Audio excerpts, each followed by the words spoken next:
คำว่าหักจูคงใส่กับใครหลายคนใครก็หนึ่งคนที่ถือเพียทักคำลวงเพราะยังอ่อนประสบการณ์เลยที่คำหวานของคนเจ้าสู้กว่าจะหูที่ผิดงูก็สาเกินไปก็อยากจะหูว่าหากแท้มีอยู่ใสอยู่ในหัวใจหรืออยู่ในคำปลายลิ้นเจ้าคงกินแต่น้ำตาลความหวานเปรียบปานน้ำผึ้งจนไปถึงจบหลักสูตรเรียนวิสามัญถ้าบ่มีหัวใจก็อย่าให้ความหวังจะหักหรือสั่งแต่ก็ยังมีคำว่าเจ็บกับการที่เจ้าเงียบหายไปแอปไลน์เฟซก็บ่มีแต่เสียงหัวใจดวงนี้ทุกนาทีมีแต่ความคิดทอด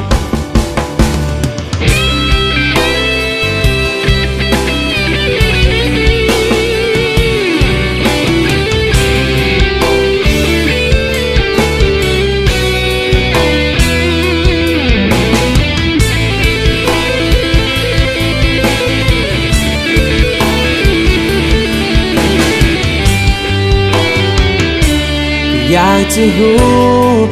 ว่าหากแท้มีอยู่ใสอยู่ในหัวใจหรืออยู่ในคำปลายลิ้นเจ้าคงกินแต่น้ำตาลความหวานเปรียบปานน้ำผึ้งจนไปถึงจบหลักสูตรเรียนวิสามัญถ้าบ่มีหัวใจ